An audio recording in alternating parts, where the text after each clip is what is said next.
हाय, hello, नमस्कार. कसे आहात तुम्ही सगळे? तर आता काही दिवसातच पावसाळा सुरू होणार आहे. त्यामुळे किचनची डीप क्लीनिंग करणं खूप गरजेचं आहे. पावसाळ्यात ओलावा, वास आणि छोटे-छोटे किडे येण्याची शक्यता जास्त असते. म्हणून आधीच सगळं स्वच्छ आणि नीटनेटकं करून ठेवलं की व्यवस्थित राहतं. चला तर सुरुवात करते आहे. किचनमधल्या सगळ्या वस्तू जागच्या जागी लावून आणि प्लॅटफॉर्म स्वच्छ करून घेणार आहे. त्यानंतर डबे, मसाल्यांचे कंटेनर आणि रोजच्या वापरातल्या वस्तू साफ करून पुन्हा व्यवस्थित लावून घेणार आहे. तसं हे आपल्या रोजच्या वापरण्यातल्या काही वस्तू जसं की मिक्सर, केटल आणि इतर इलेक्ट्रॉनिक्स उपकरणं आपण रोज वापरतो, पण त्याची नियमित साफसफाई मात्र अनेकदा राहून जाते. मला असं वाटतं की जेव्हा आपण स्वयंपाक झाल्यानंतर ओटा किंवा किचन साफ करतो, तेव्हा या वस्तूंवर एकदा हलकासा जरी फडका मारून घेतला, तर त्या स्वच्छ आणि नीटनेटक्या दिसतात. शिवाय धूळ आणि तेलकटपणा साचत नाही आणि त्याची लाईफसुद्धा वाढते. छोट्या-छोट्या सवयींमुळे किचन अधिक स्वच्छ आणि व्यवस्थित दिसायला लागतं. अशा छोट्या-छोट्या सवयी जर आपण आपल्या रोजच्या रुटीनमध्ये समाविष्ट केल्या, तर किचनमध्ये जास्त घाणही साचत नाही आणि त्यामुळे वारंवार डीप क्लीनिंग करायचीही गरज खूप कमी पडते. रोज थोडीशी स्वच्छता आणि वस्तू नीट जागच्या जागी ठेवण्याची सवय लावली, तर हे किचन नेहमी स्वच्छ आणि नीटनेटकं फ्रेश दिसतं. तर हा माझा किचनमधला ओव्हनचा कोपरा आहे. गॅसच्या बाजूला एका कॉर्नरमध्ये मी असं ओव्हन ठेवून घेतलेलं आहे. ओव्हनचा वापर फारसा काही होत नाही आणि त्यामुळे त्यावरच्या आजूबाजूला रोजच्या वापरातल्या काही वस्तू ठेवल्याच जातात. हळूहळू तिथे सामानाचा जास्त पसारा होतो आणि त्या भागची नियमित साफसफाई काही होत नाही. त्यामुळे बघा ना, इथे किती धूळ झालेली आहे आणि जास्त तेलकटपणामुळे तिथे खूप घाण पण साचत जाते. आणि माझ्या किचनमध्ये अजून वरच्या बाजूला असे फर्निचर काही बनवलेलं नाही आहे. त्यामुळे मी सध्याचे असे काचेचे पार्टिशन्स लावून घेतलेले आहेत. हे पार्टिशन्स खूप उपयोगी पडतात, कारण किचनमध्ये स्टोरेज कितीही असलं तरी ते कमीच वाटतं.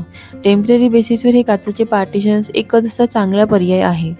यामध्ये बरंच सामान व्यवस्थित ठेवता येतं. काही किचनच्या काही नीटनेटक्या वस्तू ठेवता येतात, काही डेकोरेटिव्ह पीसेस ठेवता येतात. त्यामुळे काम करतानाही खूप सोयीचं पडतं. आपल्या किचनमध्ये, घरामध्ये साफसफाईसाठी काही अशा गोष्टी असायलाच हव्यात, ज्यामुळे आपलं काम खूप सोपं आणि पटकन होतं. त्यांपैकी एक म्हणजे हे वायपर. हा वायपर मी Meeshoवरून ऑर्डर केलेला होता. खूप फायदेशीर आणि खूप कमी किमतीचा असं 3चा वायपरचा सेट मिळालेला होता. पण खरं सांगायचं तर हा माझ्यासाठी खूप उपयोगी ठरला आहे. कारण प्लॅटफॉर्मवरचं किंवा ओट्यावरचं साचलेलं पाणी एका वाईपमध्येच पूर्ण काढून टाकतो. त्यामुळे साफसफाईचा वेळही वाचतो आणि किचन लगेच स्वच्छ आणि नीटनेटकं दिसायला लागतं. सोबतच किचनमध्ये जे इलेक्ट्रिक बोर्ड्स असतात, जिथे आपण मिक्सर ग्राइंडर किंवा इतर काही उपकरणं लावतो, ते नियमित स्वच्छ करणं खूप महत्त्वाचं असतं. अनेकदा आपण त्या भागांकडे दुर्लक्ष करतो आणि तिथे इतकी धूळ आणि तेलकटपणा साचत जाते, की ते आपल्याला क्लीन करायलासुद्धा अवघड जातं. अशा छोट्या-छोट्या गोष्टींकडे लक्ष दिलं तर किचन अधिक स्वच्छ आणि सुरक्षित नीटनेटकं राहतं. आपण कितीही ठरवलं की सगळं काम एकाच दिवशी पूर्ण करायचं, तरी ते नेहमीच शक्य होत नसतं. कारण मला असं वाटतं की थोडं-थोडं काम जर रोज करत राहिलं, तर त्याचा खूप फायदा होतो. वेळही वाचतो, एकदम जास्त थकवा जाणवत नाही आणि कामाचं ओझंसुद्धा वाटत नाही. हळू करत गेलं की कळतही नाही आणि सगळी कामं व्यवस्थित पूर्ण होऊन जातात. त्यामुळे एकाच वेळी सगळं काम करण्यापेक्षा रोज थोडा वेळ काढून काम केलं तर घर आणि किचन दोन्ही नेहमी स्वच्छ आणि व्यवस्थित राहतं. आमच्याकडे आसपास सध्या कन्स्ट्रक्शनचं काम सुरू असल्यामुळे इतकी प्रचंड धूळ राहते, तर त्यामुळे मला एक दिवस जरी साफसफाई केली नाही, तर किचनच्या ओट्यावर, शेल्फवर आणि इतर वस्तूंवर धुळेचा असा थर साचलेला दिसतो. म्हणूनच माझ्यासाठी नियमित साफसफाई करणं खूप गरजेचं आहे आणि रोज थोडा वेळ काढून स्वच्छता केली, तर धूळ जास्त साचत नाही आणि नंतर डीप क्लीनिंग करताना खूप मेहनतही द्यावी लागत नाही. तर आज मी सुरुवातीला फक्त हाच एक कॉर्नर स्वच्छ करायचं ठरवलेलं होतं. पण पिहू पण छान झोपलेली आहे आणि माझ्याकडे थोडा वेळही आहे. म्हणून म्हटलं चला या संधीचा असा चांगला फायदा करून घेऊया आणि दोन्ही छान कॉर्नर्स व्यवस्थित क्लीन झाले की ते दिसायला पण छान दिसतं. असं कधी-कधी होतं ना, की एक काम सुरू केलं, की मग हळू-हळू अजून काही काम पूर्ण करायची इच्छा होऊन जाते. त्यामुळे आज वेळ मिळालाच आहे, तर शक्य तितकं किचनचं नीटनेटकं करून घेऊया. तर चला तुमच्यासोबत गप्पा मारता-मारता हा कोपराही छान स्वच्छ करून झालेला आहे. आता इथलं सगळं सामान पुन्हा नीटनेटकं जागच्या जागी लावून घेत आहे. साफसफाईनंतर जेव्हा वस्तू व्यवस्थित लावल्या जातात, तेव्हा तो कोपरा खूपच स्वच्छ, मोकळा आणि सुंदर दिसायला लागतो. खरंच आधी आणि नंतरचा फरक पाहून सगळी मेहनत सार्थकी लागल्यासारखं वाटतंय. तुम्हाला कॅमेऱ्यामध्ये कदाचित हा फरक इतका स्पष्ट दिसणार नाही, पण माझ्या डोळ्यांना मात्र खूप छान वाटतंय. आधीच्या तुलनेत किचन खूप स्वच्छ आणि नीटनेटकं आणि फ्रेश दिसतं आहे. साफसफाई केल्यानंतर जो समाधान फील होतं ना, तर तो खरंच वेगळाच असतो.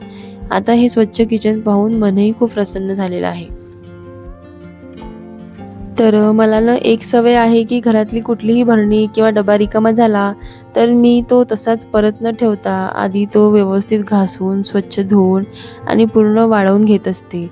त्यानंतर तो शेल्फमध्ये लावते किंवा वेगळ्या जागी ठेवून देते. मग पुढच्या वेळेस कसं त्यामध्ये काही भरायचं असलं, तर भरणी आधीपासूनच स्वच्छ आणि तयार असते.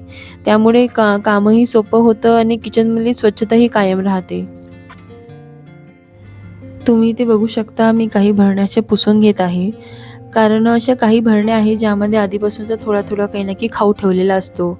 त्यामुळे त्या भरण्या बाहेर काढून एकदा स्वच्छ पुसून घेतल्या की त्या नीटनेटक्या दिसतात आणि धूळ वगैरे पण क्लीन होऊन जाते. कारण किचन क्लीनिंग करताना अशा छोट्या-छोट्या गोष्टींकडे लक्ष दिलं की संपूर्ण किचन अधिक स्वच्छ आणि नीटनेटकं दिसतं. भरण्या आणि कंटेनर स्वच्छ असले की शेल्फचे रूपही अगदी छान दिसून येतं. आता हे सगळं सामान पुन्हा व्यवस्थित लावून घेतलेलं आहे, म्हणजे पुढे वापरताना सगळं सहज सापडेलही आणि किचनही ऑर्गनाइज राहतं. सध्या तरी मी या सगळ्या भरण्या आणि डबे शेल्फमध्ये तसेच ठेवून घेत आहे. कारण संध्याकाळी थोडंसं रिस्टॉकिंग करण्याचा माझा विचार आहे. म्हणून आता फक्त साफसफाई आणि सगळं व्यवस्थित ठेवण्यावर लक्ष देत आहे. तर आज जेवणामध्ये मी आणि पिहू आम्ही दोघीच जणी होतो. त्यामुळे जास्त काही न करता साधी खिचडीच बनवलेली होती. आम्ही दोघींनी मस्त छान गरमागरम असं खिचडी एन्जॉय केली. जेवणासाठी थोडासा असा ब्रेक घेतलेला होता. त्यामुळे म्हटलं वेळ आहेच तर आज पूर्ण काम आटपूनच घेऊया. असं थोडासा आराम आणि जेवण झालं की पुन्हा काम करायलाही एक वेगळाच उत्साह मिळतो. मग कामाचं ओझं वाटत नाही आणि उरलेली कामंही पटकन होऊन जातात. तर इथे चहा पावडर आणि साखरेसाठी मी असे कंटेनर्स वापरते आहे. खरंच सांगायचं तर इतक्या कमी किमतीत इतकी चांगली क्वालिटी मिळेल असं मला वाटलं नव्हतं. हे एअरटाईट असल्यामुळे चहा, साखर किंवा कॉफी व्यवस्थित राहते. शिवाय ओलावा जाण्याची किंवा मुंग्या लागण्याचीही फारशी चिंता राहत नाही. मी यांचं टी, शुगर आणि कॉफी असा 3 याचा कंटेनरचा सेट घेतलेला होता. आता बरीच वर्ष झाली आहेत, पण रोजच्या वापरण्यासाठी ते खूप उपयोगी आणि सोयीचे वाटले. क्वालिटीही खूप छान आहे आणि दिसायलाही खूप सुंदर आहे. तर तुम्हाला हे कंटेनर्स आवडले असतील, तर त्याची लिंक मी डिस्क्रिप्शनमध्ये देईलच. तुम्ही पाहू शकता. किचनमध्ये रोजच्या वापरातल्या गोष्टी वेळोवेळी भरून ठेवल्या की खूप सोयीचं होतं. चहा पावडर, साखर, मीठ, तिखट किंवा इतर आवश्यक वस्तू संपल्यावर लगेच रिस्टॉक करून घेतलं तर रोजच्या स्वयंपाकाच्या वेळी कोणतीही धावपळ होत नाही. सगळं सामान तयार असल्यामुळे कामही सुरळीत होतं आणि गडबडही खूप कमी होते. म्हणून मला असं वाटतं की जेव्हा एखादं भांडं किंवा भरणी रिकामी झाली की तेव्हा वेळ न घालवता ती भरणी भरून घेणं जास्त सोयीचं असतं. त्यामुळे स्वयंपाक करताना अचानक काही संपल्याचं लक्षात येत नाही आणि सगळं काम व्यवस्थित पार पडतं आणि शिवाय आपली चिडचिडसुद्धा खूप कमी होते. नाहीतर अनेकदा असं होतं की एखादी वस्तू संपल्याचं नेमकं स्वयंपाक करतानाच लक्षात येतं. मग ती भरण्यासाठी किंवा शोधण्यासाठी इकडे-तिकडे शोधाशोध करावी लागते. कधी-कधी आवश्यक सामान वेळेवर सापडतही नाही, तर पदार्थाची चवही बिघडून शकते आणि सगळी घाई गडबड होते. अशा वेळी स्वयंपाक करण्याचा उत्साहही कमी होतो. तर तुम्ही ते बघू शकता माझ्याकडे अशा छोट्याशा काचेच्या भरण्या आहेत. या मी खूप आधी घेतलेल्या होत्या आणि आजही रोजच्या वापरात खूप उपयोगी पडतात. चाट मसाला, काळं मीठ, ब्लॅक पेपर पावडर, जिरा पावडर अशा छोट्या प्रमाणात वापरल्या जाणाऱ्या मसाल्यांसाठी या भरण्या खूप सोयीच्या आहेत. स्वयंपाक करताना सगळं सामान एकाच ठिकाणी आणि सहजच हाताशी मिळतं. यावर मी असे लेबल्सही लावून घेतलेले आहेत. त्यामुळे कोणत्या भरणीत काय आहे हे लगेचच समजतं. त्यामुळे शोधाशोध होत नाही आणि किचनही अधिक ऑर्गनाइज दिसतं. या भरण्यांची लिंक मी डिस्क्रिप्शनमध्ये देईलच, तिथून तुम्ही बघू शकता. खरंच या भरण्या खूप उपयोगाच्या आहेत. मसाला, सीझनिंग किंवा इतर छोट्या-छोट्या गोष्टी व्यवस्थित ठेवण्यासाठी त्या खूप सोयीच्या पडतात. शिवाय त्यांचा आकारही कॉम्पॅक्ट असल्यामुळे जास्त जागासुद्धा घेत नाही. आणि एक चांगली गोष्ट म्हणजे या भरण्या तुम्ही फ्रीजमध्ये देखील स्टोअर करून ठेवू शकता. त्यामुळे सामान नीटनेटकं राहतं आणि गरज पडली की लगेच वापरताही येतं.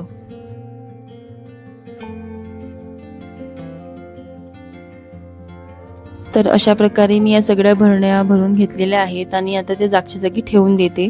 बघा ना, एवढं केल्यानंतरही माझं किचन आता थोडंसं का होईना पण अधिक नीटनेटकं आणि ऑर्गनाइज दिसायला लागलं आहे. आज फक्त 2च कॉर्नर स्वच्छ करून झाले आहेत, पण त्यानेही खूप फरक जाणवत आहे. अजूनही किचनचं बरंच काम बाकी आहे, पण हळू एक एक भाग करत गेलं की सगळं व्यवस्थित पूर्ण होऊन जातं. आता पुढच्या काही दिवसात उरलेला भागही साफ करून किचन आणखी छान टापटीप करून घेण्याचा विचार आहे. एकाच दिवसात संपूर्ण किचनची इतकी साफसफाई करणं खरंच शक्य नसतं, कारण त्यासाठी आपल्याला बाकीची रोजची कामं बाजूला ठेवावी लागतात, नाहीतर खूपच धावपळ होते. म्हणून मला असं वाटतं की रोज थोडं काम करत राहिलं तर ते जास्त सोपं जातं. कामाचं ओझंही वाटत नाही आणि नियमित रुटीनसुद्धा बिघडत नाही. हळूहळू एक कोपरा स्वच्छ करत गेलं की कळतही नाही आणि पूर्ण किचन नीटनेटकं होऊन जातं. तर अशा प्रकारे आजचं माझं थोडंसं किचन क्लिनिंग पूर्ण झालेलं आहे. आशा करते की या व्हिडिओमधून तुम्हाला किचन क्लिनिंगसाठी काही टिप्स आणि थोडंसं का होईना मोटिवेशन मिळालं असेल. व्हिडिओ आवडला असेल तर व्हिडिओला लाईक करा, शेअर करा आणि चॅनलवर नवीन असाल तर सबस्क्राईब करायला विसरू नका. पुन्हा भेटूया नवीन अशाच एका व्हिडिओमध्ये. तोपर्यंत बाय.